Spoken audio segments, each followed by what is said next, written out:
David's at 9:34. He knows his way around the kitchen, around the knives, and he's going to give us a little bit of a tutorial on really carving the bird nicely. Hi, David. How are you? Great. How are you? Well, what do you think of our deep-fried turkey? Looks awesome. Do you ever deep-fry turkeys yourself? Oh, all the time. I love it. They're really juicy, aren't they? Oh, yes. Well, I know obviously the most important part of carving is the knife. It certainly is. And I see you've got a steel over here. I know a sharp knife is the way to go. It is. Correct. Basically what we're looking at is a utility knife to basically break the bird down, and then a slicing knife to facilitate the carve. Yeah. So when you're done, this bird will look nothing like this, but you got to do it with a very sharp knife. Correct. Can you give us a little walkthrough on how to sharpen a knife? Sure. A steel basically straightens the edge of a knife. It knocks the birds the opposite way. So at a 22-degree angle on either side, you would draw the knife towards you. There's also an option of drawing it away from you. Just enough to knock the burrs, we'll wipe the knife off, and then we'll go into breaking down the burrs. Now, if you're afraid to hold it up in the air, which I know some people are, can you do the stand it on the counter? You can do the stand like so, and then swipe it this way. And then if you don't have a steel at home, or you just really aren't comfortable enough with a knife to be flinging it through the air, what do you think about the kind of sharpener that you draw the knife through? Sure, definitely. Those work well, Whatever too. feels comfortable for you. And of course, a professional sharpening every now and again is important. I use a stone myself, but if you're not... Well, you're a professional. Yeah, well, that's what they say. So, yeah, I would suggest that. That'd be fine. Okay, certainly. Sounds good. So we've got a sharp knife, and here we go. Okay. What do we do first? What we're going to do is we're going to break the wings off the breasts on either side. We can also use the wings. Either you can start eating them right away. That's a good idea. Like Dad always. used to come into the kitchen and eat it. Or you can save it and pull the meat off for your stuffing. Well, someone will notice that there are not two wings on that platter if you eat one in the kitchen. They will. Guaranteed. Now, but that makes me say, you know, in the old Norman Rockwell paintings and things, the turkey is carved at the table. Do you really think this is not necessarily a real pretty thing? We should probably do it in the kitchen, don't you think? I think so. It's to get the meat off the bone. It's not always easy to do at a table in that fashion. And isn't it funny? It's usually a thing, and you're ripping the leg off. This is why men generally like to carve the bird. It's kind of a barbaric thing, I guess. It's very barbaric. It's the hunt. That's why you know? you're here. Right, exactly. So we're going to go ahead and pull that off. Sometimes your bird wants to move around a little bit. Yep, this is a wiggly bird.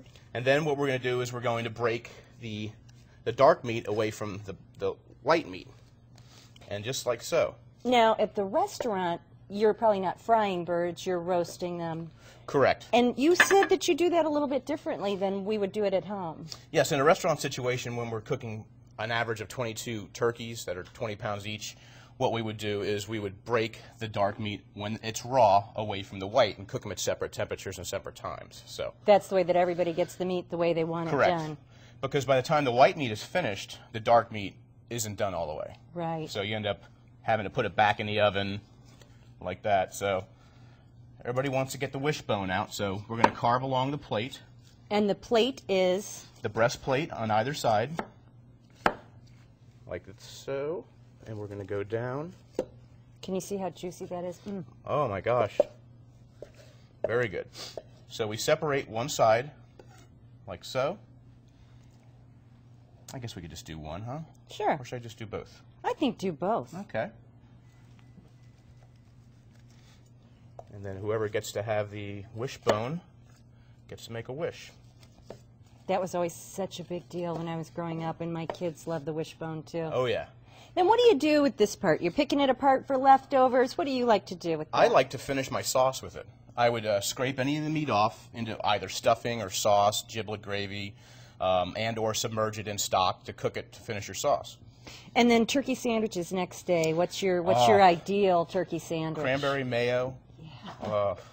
Perfect. It's very good. I like Munster cheese with my turkey too. I don't know why, but that's a big thing for me, a slice of Munster cheese. I know it's weird. I think it's just comfort food for me. Right. Well, I'll have to remember that one. Then we're going to, as the breast sits in front, we're going to just slice. And you've switched knives. I switched knives to the slicing. And that's just a perfect little slice of meat. Wow, you must do this for a living. I have, and I do. So yeah, it's a fun time. Is turkey ever on the menu at the restaurant? In different situations, yes.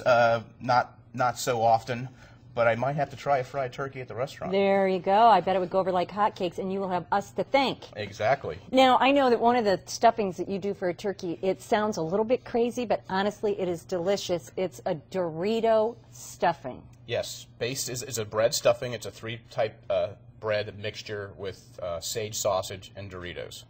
And I've tasted it, and it is truly magnificent. Now, will you put that recipe on CETconnect.org? I think we can arrange that. That would be great. Just log on to CETconnect.org and click Amy's Table for David's Dorito stuffing recipe. It is good stuff. It is. Well, you make it look very easy. Well, you know, if you have a good fried turkey, the turkey is juicy and perfect. So there you go. Looks great. So again, we're breaking it down, starting with the wings, then the legs, then the breast. that is correct. Thank you so much. It looks delicious. Thanks you. for being here. No problem. Enjoy.